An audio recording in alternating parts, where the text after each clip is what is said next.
Hello and welcome back. We're looking at a more complex redox reaction in this case in basic medium, again using the half reaction method. Firstly, let's begin to fill in our oxidation states.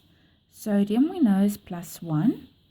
Again in this compound, sodium's +1 and sodium is +1 here. These are all ionic compounds. What can we see from this? Sodium's oxidation state hasn't changed, so we can assume that sodium is a spectator ion, and because it's bonded ionically, we can remove it from the equation as follows. We are left with the hypochlorite ion plus iodine going to iodate ion plus the chloride ion.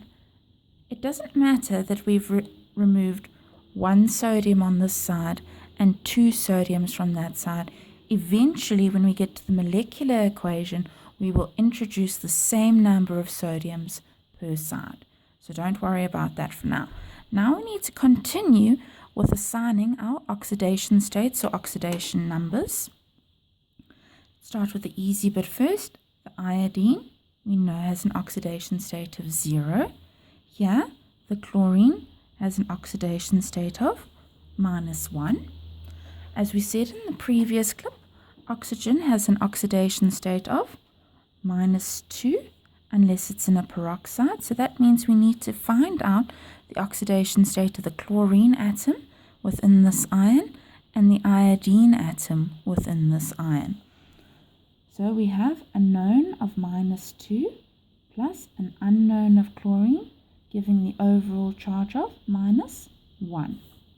There's the overall charge.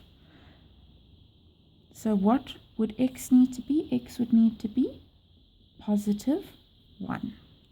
In this case, here our iodine is unknown. We've got 3 oxygens, and we know that they're -2. And that must give us an overall charge of -1. Therefore, when we solve for X, we get that X is equal to +5. So let's fill that in quickly. Here we've got +1 for chlorine and +5 for iodine.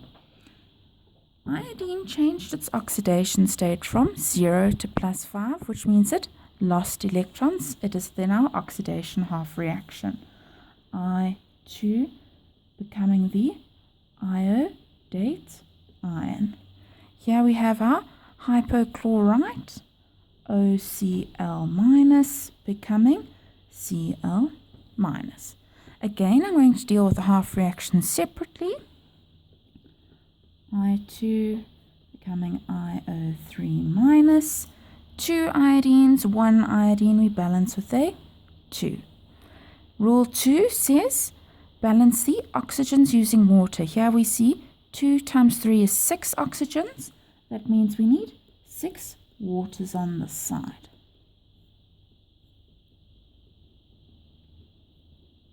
Okay, we've balanced the oxygens. Now we need to balance the hydrogens.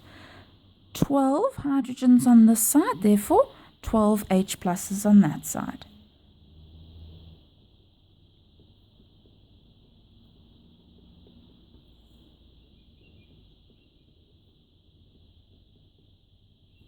Okay, again, back to the tricky part. The overall charge on the left-hand side is neutral. All compounds are neutral. What is the overall charge on the right-hand side? We've got 2 negatives plus 12 positives. That means we've got an overall charge of +10. Adding electrons to the more positive side, we'd have to add 10 electrons to the right-hand side.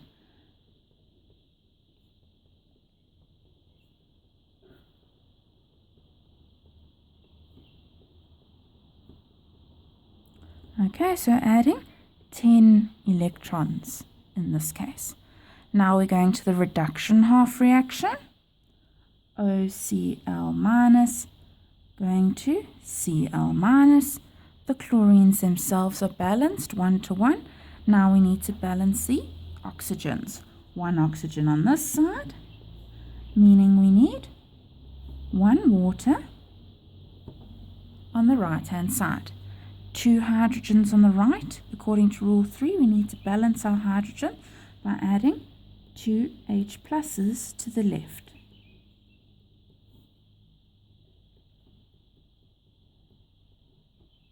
Again, the slightly trickier part. 2 positives and 1 negative give us a charge of positive 1. 1 negative and a neutral give us a charge of negative 1. We need to add electrons to the most positive side of the reaction, so it will be the left-hand side in this case. How many electrons do we need to add so that the charges become equal? We'll have to add 2 negative charges, 2 electrons to the left-hand side to get a final charge of negative 1 as follows.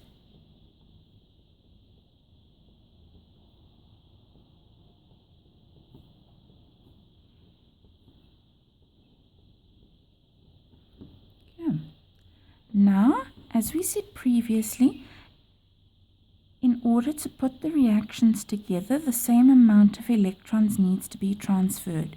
Here we've got 10 electrons being used in the oxidation half. Here we've got 2 electrons being used in the reduction half. That means we need to multiply our reduction half reaction by 5. Let's rewrite what we've got. The oxidation reaction staying unchanged.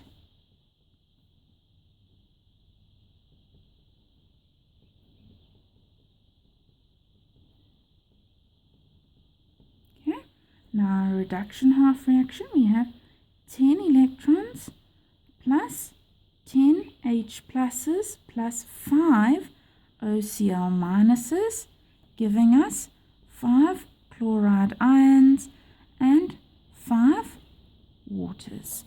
Let's see what we can cancel out. We can cancel out our electrons. What else can we simplify before writing the 2 equations together? Here you see we've got 6 waters and here we've got 5 waters. So if we remove these 5 waters, we will be left with 1 water on the left-hand side.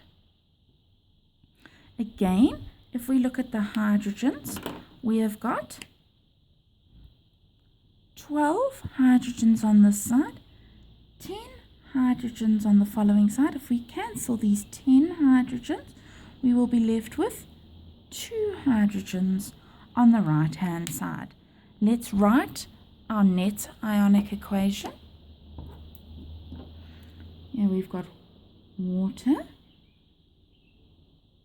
one of them, plus 1 iodine, plus 5 OCl minuses, going to 2 iodate ions, plus 2 H plus ions, plus 5 Cl minus ions. We cannot jump straight to writing a molecular equation because we need to go back and reread the question. It wanted the answer in basic medium. We have balanced this in acidic medium. How do we change from acidic to basic medium? We need to employ neutralization. Here I've started on a fresh page. I've rewritten my net acidic, which we got to previously. Now we need to apply rule 5 to change it into a net basic reaction. The rule states that for every hydrogen plus, you need to add an OH minus, but not just to the side of the hydrogen plus, to both sides. So we'll need to add 2 OH minuses to this side, 2 IO3 minus, plus 2H plus, plus 2 OH minuses, plus the 5 Cl minus. On this side, we still have our water, we still have our iodine, we still have our 5 hypochlorite ions, But now we also need to introduce the 2 hydroxide ions. On the left-hand side, nothing combines. On the right, you can see that the 2 hydrogen ions and the 2 hydroxide ions are going to combine to form 2 water molecules. So let's write that out.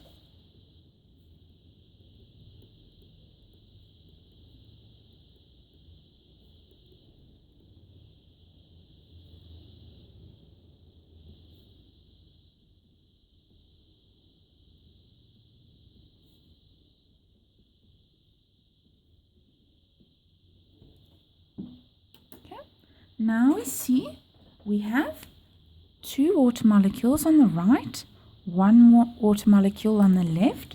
The water molecule on the left is removed, leaving us with 1 water molecule on the right.